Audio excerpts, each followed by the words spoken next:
on YouTube and Instagram at the same time. So then, like, I'm not looking at, like, if I look at Instagram, then I'm not looking at the camera for the YouTube. If I look at the camera for YouTube, I'm not looking at Instagram. I wish there's a way you could do both. You could do that with Facebook, but you can't really do that with Instagram. And that's kind of annoying. Um, but yeah, so this is the middle, not even the middle of the day. This is like Saturday morning, so tons of people are asleep. So I feel like people probably aren't gonna hop on the stream, which is fine. But it'll be saved on YouTube. Oh, I just feel weird looking at like, but it'll be oof. My bed's not made. It'll be saved on YouTube and Instagram, so you can look back at it. And if you know how to be on Instagram and YouTube at the same time, please let me know. I would appreciate that. So if you're watching on YouTube, make sure you subscribe, rate, review, all that stuff. Not rate, you rate our podcast on Apple Podcasts or Spotify, wherever you rate. But subscribe, please. That would be really nice if you could subscribe. If you could also, if you're following on Instagram, if you're following on Instagram, make sure you head over to our YouTube channel and subscribe. We're going to be doing more videos, and sometimes we'll just do videos and not put it in the podcast form. We are working on all the kinks, stuff like that. And if you guys like the pop culture stuff, talking about like TV shows and stuff like that, please let us know. Email us, message us, comment on here saying, oh, I love when you guys talk about this stuff. Or if you're like, oh gosh, this is so stupid, why are you doing it? Let us know that too. I don't think it's stupid, but I would like to know what our audience is, because we want to provide content for y'all. So I guess I'll just get started. Okay, this is honestly just me chatting, ranting. Riverdale. So another thing too, before I get this started, I really do want to do stuff like TV shows, movies that are out, like give my opinion, and talk about it, because the whole purpose is to talk about things from a Christian conservative perspective. So I want to do that. So like I said, if you guys like this, like please let me know. Okay, so before I get to like how I feel about this last episode, Riverdale, I started watching Riverdale, I want to say when the first season was on Netflix. One of my friends, yeah, it's so much. One of my friends was like, oh, watch this. You're probably going to like it. So, because it reminds me of Pretty Little Liars, except like, so Pretty Little Liars, I feel like started off kind of tame, and then it just kind of went off the rails. So it reminds me of when Pretty Little Liars went off the rails. So I watched the first season. I was like, oh my God, this is so good. The first season is really, really good. I watched a review. Someone like, if you type in on YouTube, like, what happened to Riverdale or the fall of Riverdale, something like that. It's this guy. I wish I knew his name. Maybe I'll like tag his account, at least on Instagram. He did a really, really good deep dive on Riverdale. And he also talked about like the creator of Riverdale, who seems very creepy. And you can see his creepiness in some of the little things that are in Riverdale, some of the little themes that are running through. And also, too, fun fact, the guy who is producing Riverdale now, he is producing the reboot of Pretty Little Liars. So that's going to be interesting. Marlene King, she's the one who did Pretty Little Liars originally.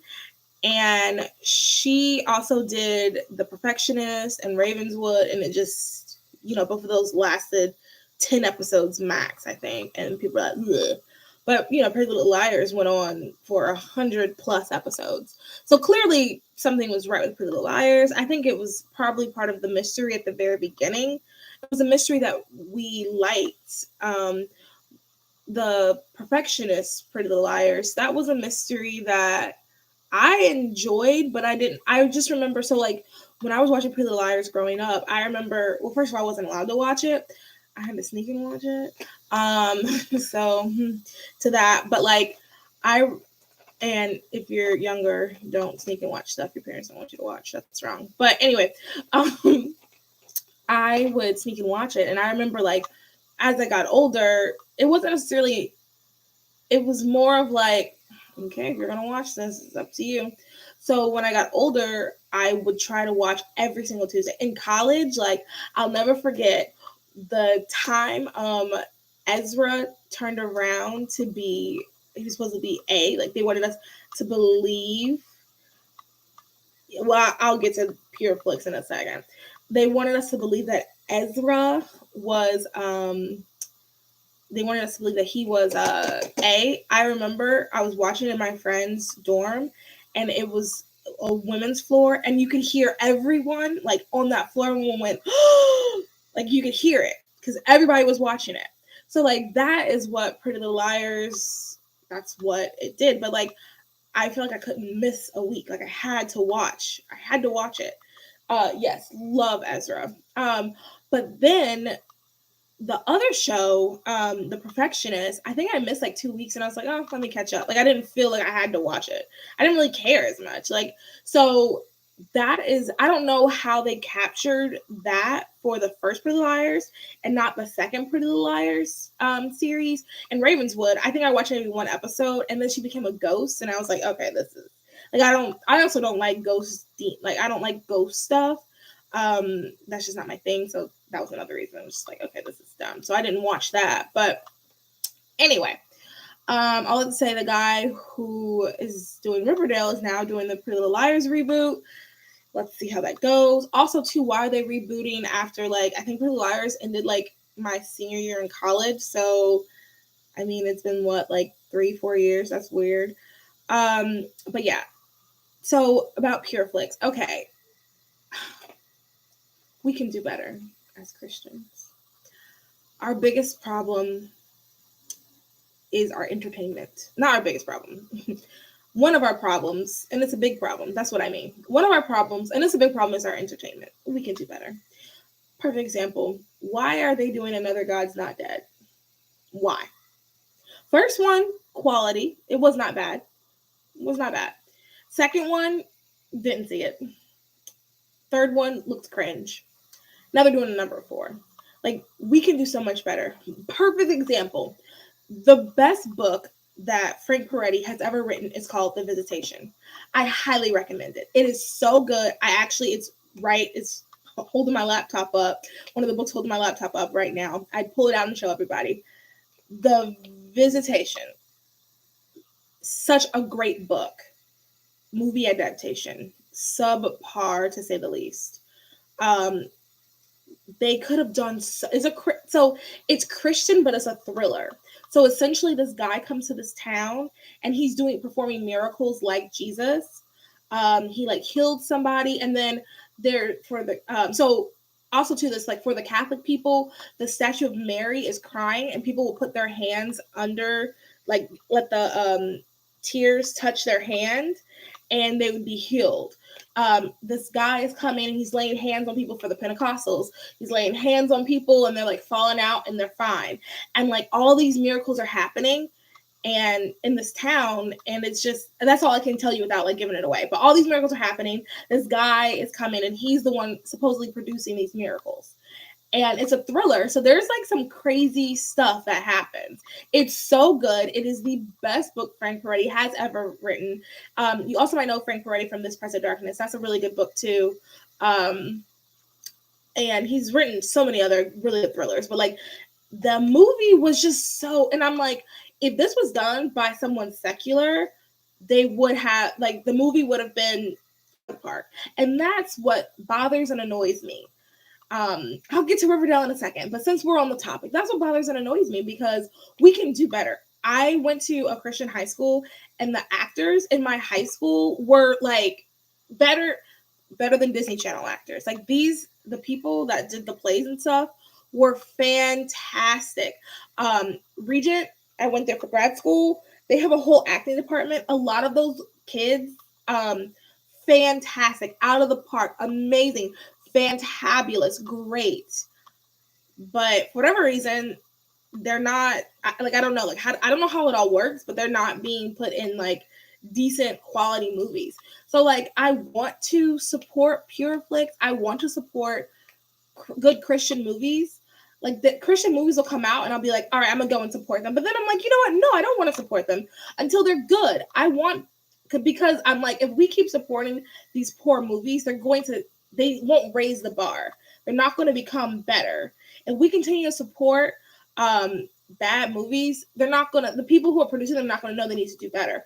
But here's the other thing too. I remember watching Left Behind as a kid and thinking, oh my God, this is cinema. This is the epitome of great. And I mean, I went to Christian school, so we used to watch those movies. I mean, and then the Revelation series with Mr. T, we used to watch those like it was nobody's business.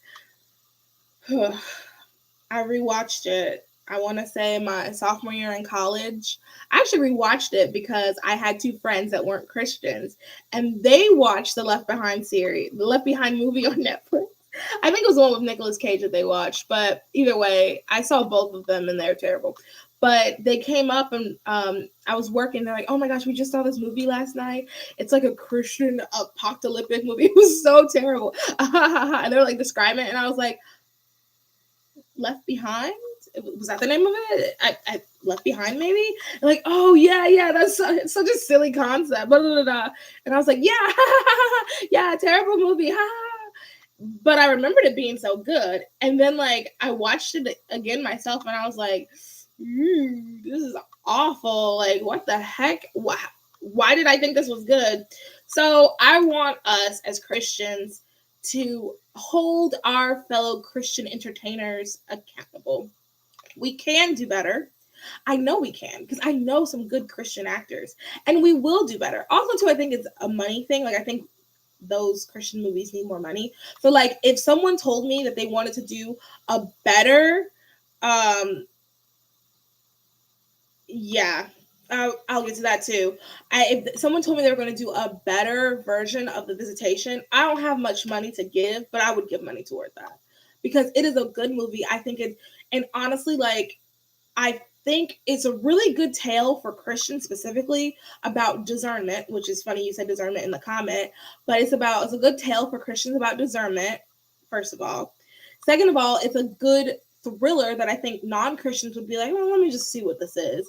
And then at the end of the day, like, the message is the gospel. And that is what we need to be funding. That is what, now let me contact Frank Peretti and see what I can do to help. Like that, and I'm rereading it now and I'm like, this is so good. And like now that when I read it, I was in the 6th grade.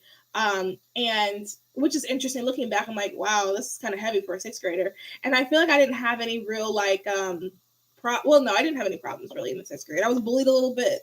Well, I was bullied a lot, but like that compared to like the things I've been through now, I would much rather that be my only problem. And looking at it because it's about a pastor. We're reading it through the eyes of a pastor, and the pastor is struggling with his relationship with God because of just some other stuff going on. And reading it through those eyes, I'm like, wow, this is really powerful. Like, this is a really good book. And I think putting this on screen would do fantastic. It's a standalone movie. You don't have to do, because a lot of times they'll do like really good movies. They'll be like, let's do 16 of these. No, don't have to do anything like that. It's just a really good standalone movie. I would totally I can't fund it because I don't have the money, but I would like promote it. I will go and speak to colleges. I will help in any way because it's really, really good. It's a really good concept, really good message. And it talks about like, it's just so good. Anyway, yeah, and you do have to use discernment on some Christian stuff because the other thing is, just because someone says that they're Christian, it doesn't mean that they are actually Christian. And unfortunately, we have gone so far from what Christian truly means that Christian is just a label now. You can slap anything with the name Jesus on it and say it's Christian, but that doesn't mean it is. And yeah, you definitely have to use discernment. And then also too, I think sometimes people, so like what I will say about like some of the cheesy, corny Christian movies is they don't do any of the, because there's some shows that like are innocent, but they still will cross certain lines. And I will say that I do appreciate movies and shows that are Christian even though they're cringe, that don't cross that line, that stay pure, I guess, for lack of a better word. And like another thing really quick. So it's this show, and I've talked about it before, and it's called The Boys, and I wouldn't necessarily recommend it, but the plot is fantastic. The storyline is great. No, I haven't seen Messiah. Is that the one where like Jesus is gay and a lesbian or something like that? Messiah. Oh, maybe I'll do a review of it.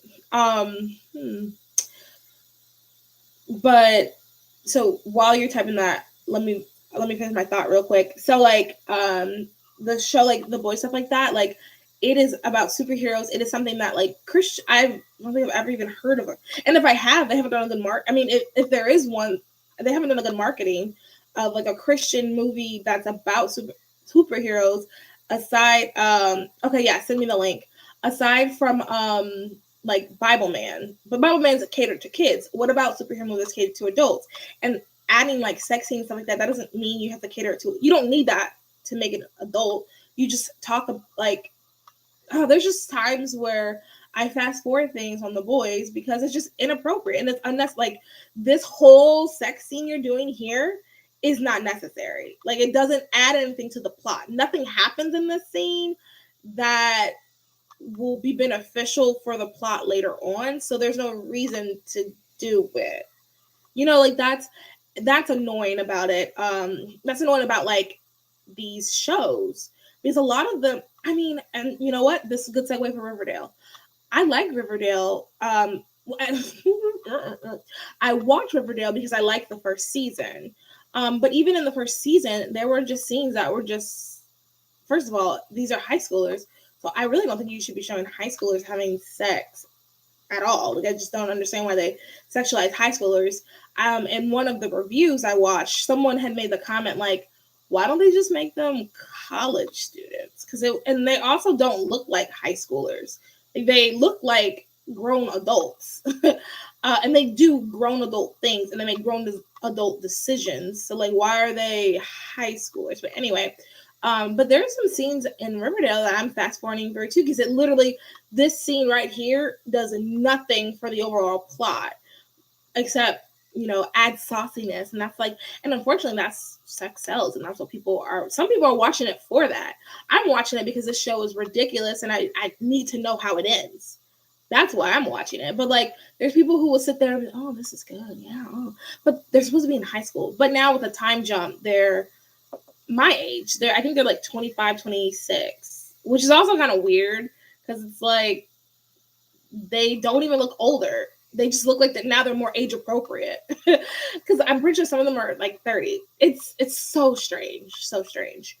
Anywho, this leads to this week's episode. So, like I said, I've been watching Riverdale since the beginning. Well, not since the beginning, since it was on Netflix. Season 1 was on Netflix. And then I have the CW app, so I just watch a couple days. Yeah, I like after the second. I mean, so the first season was really, really good. The plot was good. It was like it almost like a detective show. Like the plot was good. I will say, oh, just a side note, another thing that I find strange that we really should like fix in society is like, at the beginning of season 1, there was a plot where Archie was getting with his teacher. And I remember watching Pretty Little Liars, because that's the first time I saw it. I think there's been other times. I started rewatching Degrassi like last year during the panoramic. And the panoramic. And I started rewatching Degrassi, and there's a plot in there where one of the girls was dating her teacher. But like, I honestly don't remember there being, before Pretty Little Liars, I don't remember watching anything like that. I will say I was very sheltered, so there could have been shows that the youths were watching then that had that. But like, I just think that's so strange. Like, and I remember watching Pretty Little Liars in high school. Like I said, I was sneaking and watching it. And I remember watching it and being like, Ezra is so, I just want Arya and Ezra to be together. They're so cute together. And I just want to think Ezra was so attractive. I mean, he loved him. And I felt like I related to Arya, which made no sense. Out of everybody, I probably related to. Well, no, I don't know why. Well, I guess I had a younger brother. Out of all of them, I have no reason why I would relate to any of them, if I'm being honest. But anyway, that's beside the point. Whenever I do those quizzes, I always end up with Arya. Besides the point. So yeah, like I remember thinking, oh my gosh, Ezra and Arya. Oh, that's so messed up. They can't date. But like looking back, that's kind of gross. Like, not kind of, it is gross. Like, why is that? Like, why was that a plot line? And apparently, I was watching the guy who did the Riverdale one, also did one with Pretty Little Liars, and I was reading the comments, and sorry, I was watching the guy who did the video on Riverdale, also did one on Pretty Little Liars, and I was reading the comments, and apparently in the book, it was made clear that like this guy is scum, he gets arrested, and she's not with him for as long as she was the show. So like that's a little odd. Like, why'd they do that? Like, what was the meaning behind that? But the same thing with Riverdale. Like, there was that plot, so I don't know like what that's about. I don't know like why someone would do that. I don't know why they're adding that into the plot. I think that's really strange. But yeah, so and the second season was lame, but it wasn't. It just gets worse and worse. And like I just am not for whatever reason I have to finish a show. I know even with Pretty Little Liars, I had tons of friends that stopped after Mona, and then I had tons of friends that stopped after Cece. But I watched the whole way through. Why? I don't know. I just had to finish it. I had to find out what is this ridiculousness. And that's how I feel about Riverdale. So what I think I'll do is, I can't promise every week, but I'll do my best to let everyone know who has not finished it what's going on. So, like I mentioned, they're in a time jump.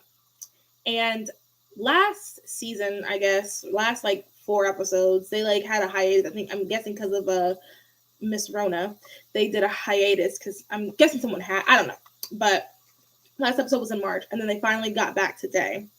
And what had happened is Hiram, Veronica's dad, like helped the prisoners escape. So everybody is like on red alert because the prisoners escaped. They came and trashed the school that everybody works at. Like when I say everybody, I mean Veronica, Betty, Archie, Jughead, Tony, and and Kevin. They all work at the high school, which is lame. Like, ugh.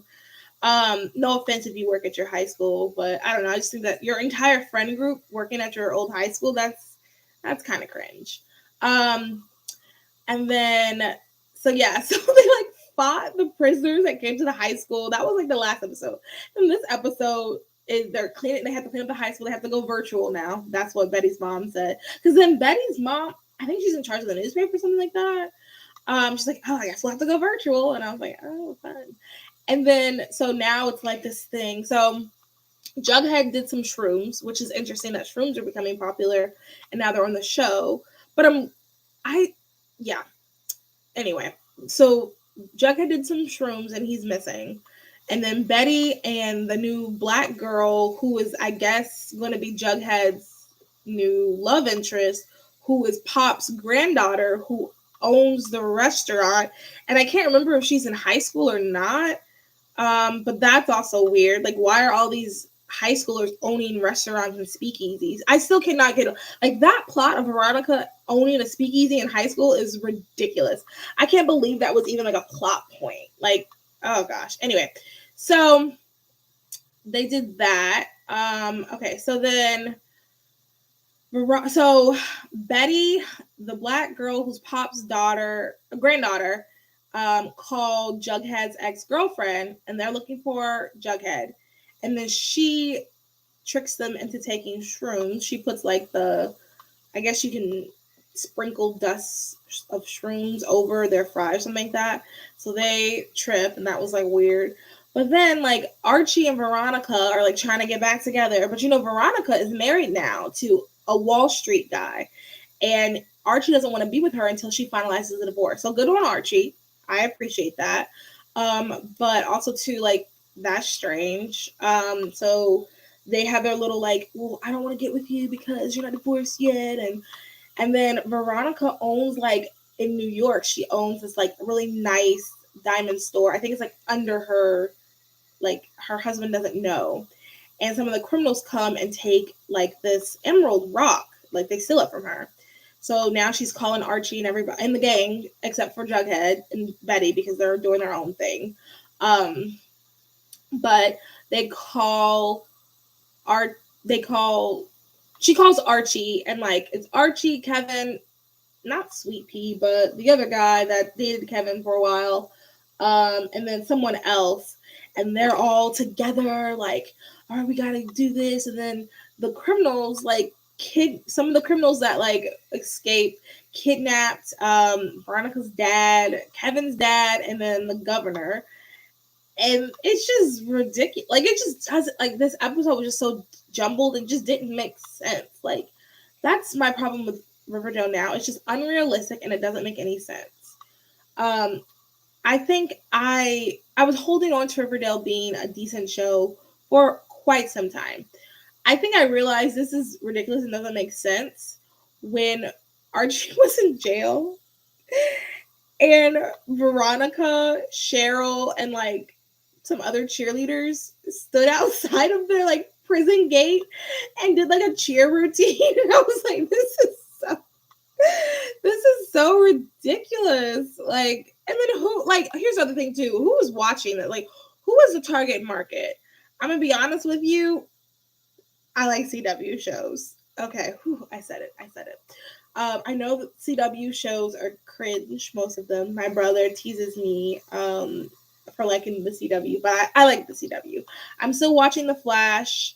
I'd be lying if I said I think The Flash is still good. That wouldn't be the truth. But I'm still watching The Flash, and Riverdale is good. As soon as Nancy Drew and all that is on Netflix, for whatever reason it's not on Netflix yet. As soon as Nancy Drew is on Netflix, I will be watching Nancy Drew on Netflix. Like, I like it. I like the CW. But I'm just curious who their target market is, because I saw this in another video. I'm like repeating talking points from other videos, but I think these are good points. We have gotten we go from like silly kid shows to like these adult like Riverdale, I think, is for college students and up. It concerns me if I would hear someone in middle school, or well, in high school would be concerning, but middle school would be even more concerning watching Riverdale, because the reality is they're in adult situations. They do not look like adults. They do not look like kids. They look like adults. And I just don't understand who they're marketing to, because I'm sorry, them doing a cheerleading routine outside of a prison, that is so like, that's like middle school. Like, I feel like in middle school I'd be like, oh my god, that's so crazy. Man, Veronica really loves Archie, but the rest of the show is not it's adult. Like, I would not want my child to be watching it in middle school. I know I certainly wouldn't have been allowed to watch it in middle school. So I'm just curious who it's like, who is this marketed to? And Archie and all them, they're very attractive. Another thing someone pointed out in the video is like, Archie's shirt is almost never on. Almost never on. So like, who is this marketed to? Why did they create it? You should watch the video, because he does kind of touch on that. And I don't know the man, the creator, so I don't want to like start rumors or anything, but he does touch on that. This guy also too was an Archie fan growing up, even though the Riverdale has nothing to do like with the Archie comic. Apparently, like, the characters aren't even really, like, their personalities don't even match the comics. So that's interesting.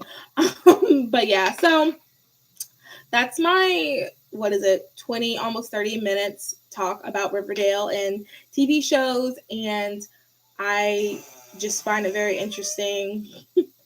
That was my dad. Anyway, Riverdale and all that stuff. That's just my 30 minutes talk on that. If you like talking about these topics, if you think that Riverdale is something you'd like me to review, or if there's other shows that you'd like me to review, or Victor review, or Melda review, or anything like that, please let us know. This last episode of Riverdale was just ridiculous as always, and I would love to talk about it with somebody. I don't know anybody else that's still watching it. It's just, it got so stupid. I don't know how else to describe it other than it's just stupid. It makes no sense. I just don't get it. Why? Why did they do that? It just makes no sense. Anywho, I think that's it. our podcast is coming back August 24th, 10 days. Get ready. It'll be a new year. We're rebranding. We're doing some different things. So bear with us, but you're going to love it. Hey, Taylor. I'm logging off now. Well, I'm about to get off. But yeah, so let's see. Anything else to say? I guess I'm just going to repeat. Let us know some stuff that you guys are interested in. Let us know some things, some other movies, some shows that are popular. I don't know anything that's on right now that like you guys would be watching that is coming on like every week other than Riverdale. Like, is there anything else that you guys would like to discuss or reviews on? Especially like anything else pop culture wise, because I'm sure there's people who are going to review it and who aren't going to have the same problems with it that we are. So like that's the purpose of this page and of the podcast is like, so for example, for one of the problems I have with Riverdale is all of these random sex scenes. I don't think it's appropriate. I don't get the purpose of it. It has nothing to do with the overall plot. But if you VIP, wait, what does VIP stand for? But if you, okay, yeah, tell me what VIP stands for. So like I said, there's so many unnecessary sex scenes. But if you hear a review from someone else who doesn't have the same worldview as us, I'm assuming everybody watching, and if you don't have the same worldview, it's okay. But if you hear it from someone who doesn't have the same, oh my goodness, okay, stuff I can say about that, who doesn't have the same worldview as us, then they're not going to have a problem with it. They're going to be like, oh, that's good. We should be showing it. Oh, that's cute. But like, no, I don't think it's appropriate for a show about high schoolers. I don't think it's appropriate for a show that high schoolers and even, dare I say, middle schoolers are watching. Okay, so I'm super anti-Bachelor franchise. I am. I will say, because I needed to socialize um, this past season, toward the end, I did start watching it with my friends. My friend would do like a Bachelor at Monday. So I did kind of keep up toward the end. Could not believe she picked the guy she picked. I was shooketh. I actually had something that night. So I was like in the group chat, like reading what everybody was saying as they were reviewing it, as they were like commenting on everything that happened. I was like reading the group chat. But yeah, so honestly, I could, because I'm pretty sure she's going to continue it. I think, so I could do some reviews on that. I don't even really understand what Bachelor in Paradise is, but I know when I go, everybody else was like super into the Bachelorette, like even the husbands. So like I can just be like, someone explain, and they'll give me a whole lowdown and an explanation of everything. Because I was so confused with the Bachelor. I didn't even. It was very. If you've never seen it, it's very confusing. But if you have some good friends to watch it with, they'll explain everything for you. So yeah, I can do that. Any other shows that come on like weekly, I would love to do just some like, all right, y'all, let's chat. Oh, that we could call it something like that. All right, y'all, let's chat about blah blah blah, and I'll do it on YouTube and on Instagram. Admittedly, it's a dumpster fire. I didn't watch Katie's season, but that was an unabashed mess. If it's a mess, I'd like to watch it. I love drama that I'm not in. I think that's also too why I like Riverdale and Pretty Little Liars and things like that. It's so entertaining. Drama is so entertaining as long as I'm not in it. The moment I get in it, then it's not entertaining. It's not fun. Like, leave me alone. But if I'm not in it, I mean, that's what I like to see. All right, y'all. So thanks everybody for watching. If you have suggestions, tips, anything like that, please let us know. I'm gonna end the YouTube stream first because that's the hardest. So I'm doing that now. Your stream will stop immediately. You'll no longer be able to go live. All right, let's end this. Okay.